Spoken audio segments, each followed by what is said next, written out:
Il y a un dernier problème qu'il faut régler. Et c'est le plus difficile parce que c'est un problème culturel, c'est un problème de civilisation, c'est un problème de long terme. C'est la question de la place de l'islam dans la République française.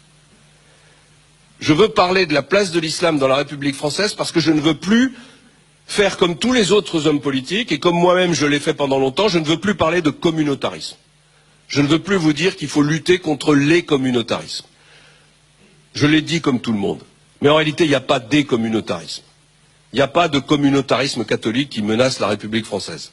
Il n'y a pas de communautarisme protestant qui menace la République française. Il n'y a pas de communautarisme juif qui menace la République française. Il n'y a pas de communautariste bouddhiste ou je ne sais quoi. Il y a juste un problème, c'est le problème de la montée de l'intégrisme au sein de la communauté musulmane, et c'est ce problème-là qui doit être réglé.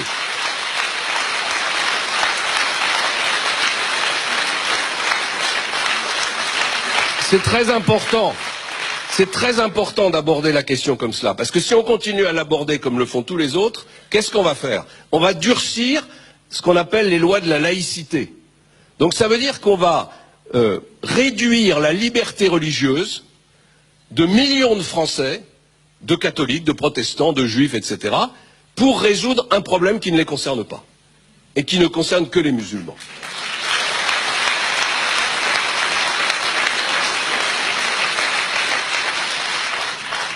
La République a eu autrefois des problèmes avec les autres religions. Les catholiques, ça a duré presque 200 ans. Voilà.